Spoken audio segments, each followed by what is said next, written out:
All right, first we're going to talk about setup and what you need to begin painting. So you'll need a paper towel, a paint palette, whatever brush or brushes you're going to use, and then you will also need a water container.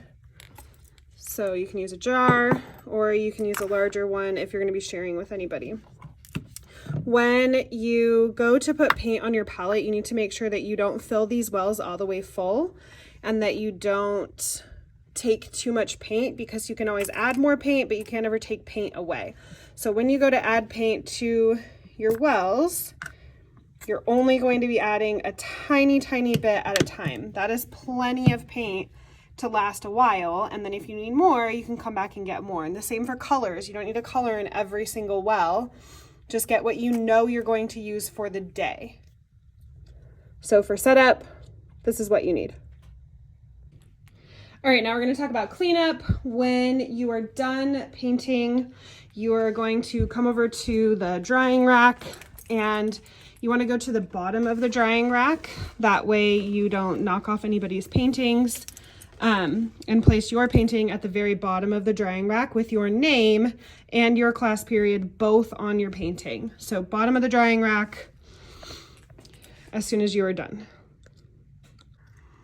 All right, we've painted. Now it's time to clean up. The first step you're going to do is put your artwork on the bottom of the drying rack. The second thing you are going to do is clean out your water cup. It's the easiest thing to clean up because you dump it in the sink and rinse it out. You're then going to set it in the dish strainer next door, upside down, so that it can dry. Upside down so it can dry. All right, the next thing, so first, artwork on the drying rack. Second, clean out your water cup. Third, you're gonna wash off your palette. So when you wash off your palette, you do not want to leave a bunch of paint in the sink, because this will harden and eventually gunk up all the pipes, or the custodian has to clean it, or I have to clean it, or somebody has to clean it for you. So you don't want to leave any paint like this in the sink.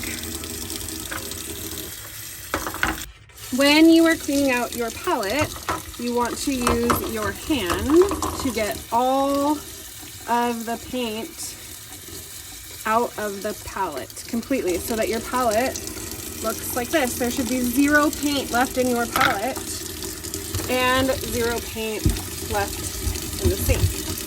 So you get all the paint, all that wet paint that you put in the sink, and make sure it gets wiped out and wiped down. The sink should be completely clean when you leave it, when it's done. Your palette should be completely clean. It should look like this. These are all very poorly cleaned palettes. Your palette should not look like this with paint caked in the bottom of it. This, no, no, no, and no. All right, so number one, artwork on the drying rack with your name and your period at the bottom. Number two, your water pot rinsed out and put upside down in the dish rack. Number three, your palette completely cleaned out. Use your hands to get all of the paint out of the palette. Number four is going to be cleaning out your paintbrushes. Now, on your handout, you should have learned about the anatomy of a paintbrush, or how a paintbrush is built. So this part right here, this is called the handle. This part is the ferrule. And then these are the bristles. So the bristles are what we are going to be cleaning. We need to make sure that there's no more paint left in the bristles. Inside of a paintbrush, you can kind of see right there how it opens up. That's a well. That's meant for to hold paint so that your paint can last longer, but it can also hold paint and ruin a paintbrush. So when you are cleaning out these paintbrushes, you want to use warm water. That's what works best. And then you're just going to do your best job to get all of the paint out of those bristles. And you're just going to softly work those bristles out until there's no more paint left. So when I tap this paintbrush on the sink, I should see clear water, clear water. Now, I do not want to mash this paintbrush on the bottom of the sink. That's going to bend the bristles and cause them to break. I don't want to mash this paintbrush in the bottom of my hand. Again, breaks the bristles.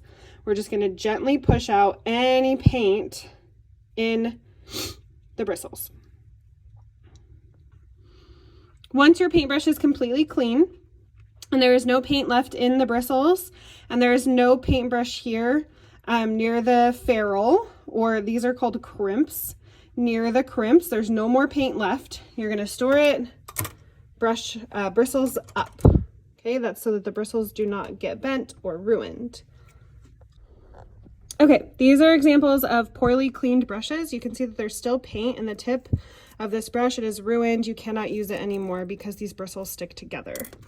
Same here, there's still paint. Acrylic paint is almost like a plasticky material, and so it ruins these bristles. It makes them too hard and you just can't use them anymore. This brush was stored improperly, so that's how those bristles will always be from now on. And this one, again, poorly cleaned. Bristles are hard. This brush is unusable. I have to throw it away. So when you go to clean out your brushes, it's really important that you clean all of the paint out of these bristles. No more paint left in the bristles. All right, step 1, artwork on the drying rack on the bottom with your name and your period. Step 2, clean out your water cup. Step 3 is clean out your palette. Completely clean, no paint left in it. Step 4 is clean out your brushes, no paint left in them, and then stored, bristle side up. Step 5 is clean off your table. So there's always towels on this back sink back here, and then spray bottles. So you'll go to your table, spray it off where any paint was left, and then wipe it down. Completely clean, no paint left on the tables at all.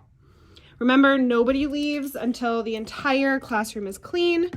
So the best way to get out of here fast is to help out your friends.